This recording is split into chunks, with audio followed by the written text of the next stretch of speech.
En el mundo de la evaluación de proyectos, comprender y gestionar el riesgo es esencial para garantizar el éxito y la sustentabilidad de cualquier inversión. Este capítulo marca un cambio de paradigma respecto de enfoques clásicos, invitando a pensar el riesgo más allá de simples fórmulas, sumergiéndonos en sus dimensiones prácticas y humanas. Exploraremos los diferentes tipos de riesgo asociados a proyectos de inversión, sus formas de medición y la importancia de contar con estrategias flexibles para anticiparnos a los imprevistos. El eje estará puesto en el análisis y la administración activa del riesgo, necesario tanto para grandes corporaciones como para pymes, en el contexto económico latinoamericano. El riesgo, en proyectos de inversión, puede definirse como la posibilidad de que los resultados difieran de lo esperado, ya sea por factores de mercado, tecnológicos, financieros o humanos. Los principales tipos de riesgo incluyen riesgo de mercado, cambios en la demanda o dificultades para acceder al mercado. Riesgo tecnológico, fallas en la optimización de recursos y equipos. Riesgo financiero, desviaciones en costos, cambios en tasas de interés o devaluaciones. Riesgo de rentabilidad, menores retornos económicos que los previstos. Cada uno de estos riesgos requiere un enfoque específico de análisis y administración, como veremos en las próximas diapositivas. En la gestión de riesgos, el factor humano es fundamental.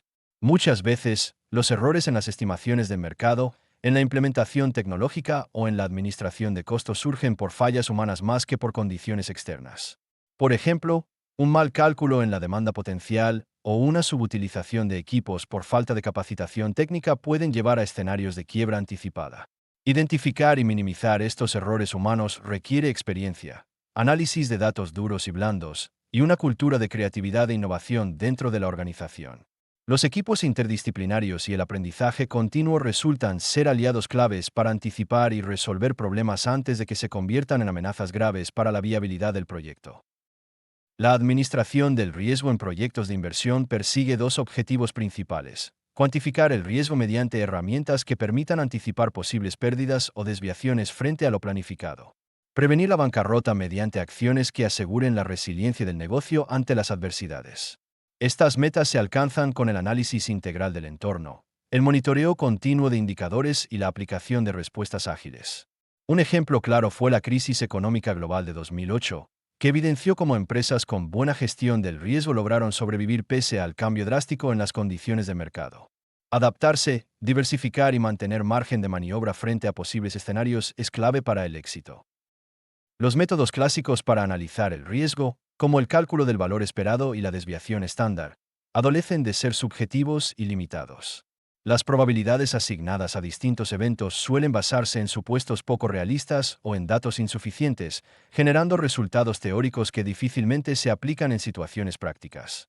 Por ejemplo, calcular la media y la varianza de posibles flujos de fondos solo sirve para comparar proyectos similares, pero no indica cuán riesgoso es un proyecto en términos absolutos.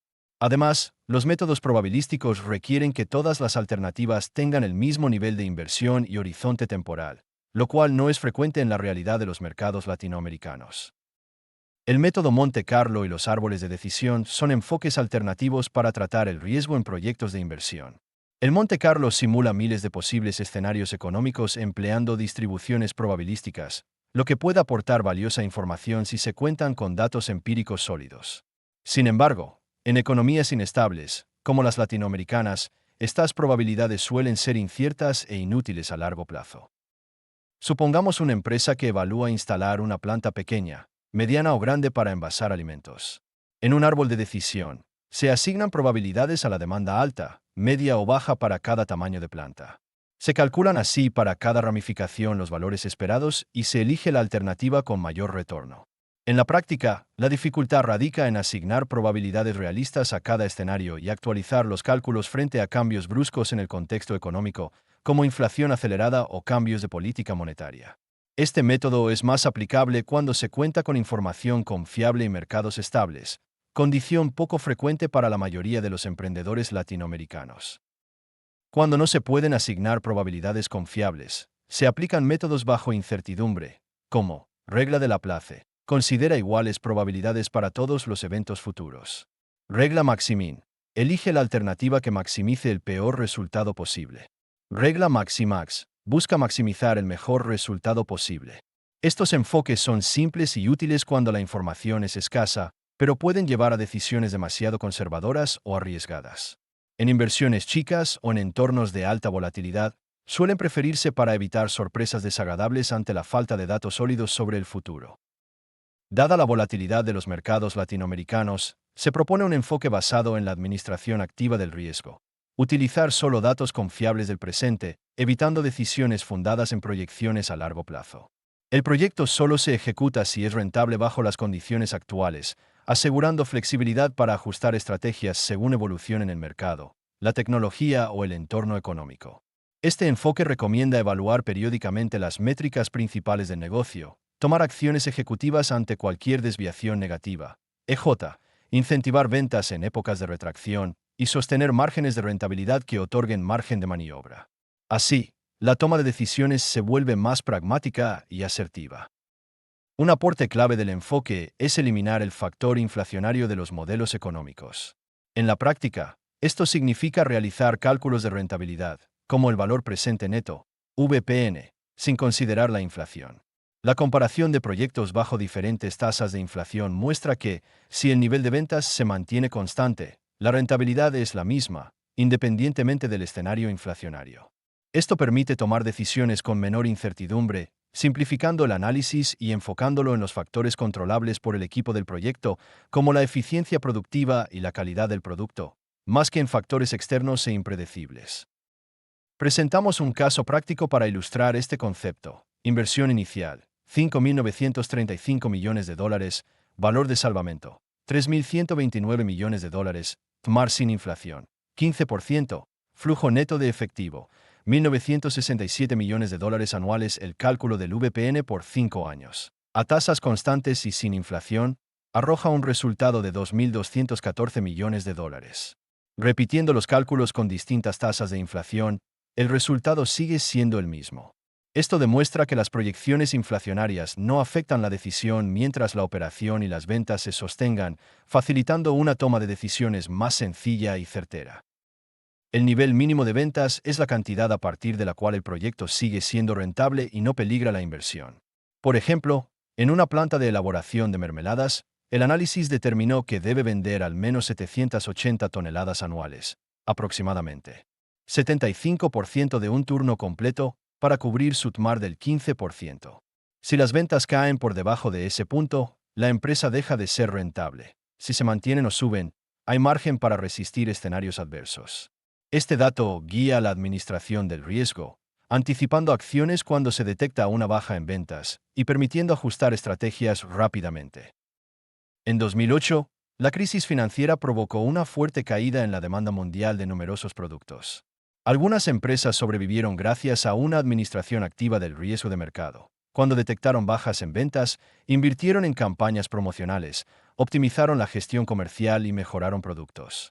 La recomendación es invertir lo necesario en acciones administrativas para igualar el exceso de rentabilidad que tiene la empresa sobre el punto mínimo. Si el VPN extra es, por ejemplo, $2 millones sobre el mínimo, las acciones para fomentar ventas no deberían superar ese monto para mantener sostenida la rentabilidad a lo largo de los años. El riesgo financiero incluye incrementos en tasas de interés, devaluaciones y encarecimiento de insumos importados. Por ejemplo, una empresa que toma préstamos a tasas fijas puede verse afectada si la economía cambia y los intereses suben. Para mitigar este riesgo, seguir de cerca indicadores macroeconómicos, déficit externo, reservas, calidad de inversión extranjera. Utilizar instrumentos derivados, futuros, swaps, cuando sea posible. Mantener deudas en moneda local o asegurar coberturas cambiarias. En todos los casos, la clave es la información y la rápida capacidad de respuesta ante señales de crisis financiera, priorizando flexibilidad en la gestión y reduciendo exposición a shocks externos. El riesgo tecnológico se relaciona con la eficiencia en el uso de los recursos de producción. Una empresa que opera por debajo de su capacidad, tiene altos desperdicios o baja productividad enfrenta a un alto riesgo tecnológico. Se mide observando la relación entre la capacidad instalada, la utilizada y la rentabilidad alcanzada a cada nivel de operación. Un caso real muestra que una empresa es mucho más riesgosa si, para lograr la rentabilidad mínima, debe operar a más de 2 turnos diarios. Si la rentabilidad se alcanza con menos esfuerzo productivo, La empresa posee bajo riesgo tecnológico y mayor flexibilidad ante cambios en la demanda del mercado. En el ámbito bursátil, firmas especializadas otorgan calificaciones de riesgo a empresas emisoras de acciones y obligaciones. Estas calificaciones consideran capacidad de venta y posición tecnológica, eficiencia en procesos productivos, rentabilidad proyectada. Son útiles para grandes empresas, pero costosas e inaccesibles para pymes. Además, su vigencia es limitada y solo aplican a empresas que cotizan en bolsa. Por ello, para la mayoría de los proyectos de inversión en Argentina y la región, se requieren métodos simples y accesibles para autodiagnosticar el riesgo de la empresa y tomar decisiones informadas, sin depender de calificaciones externas, sino partiendo del análisis propio y actualizado de la realidad interna y del entorno.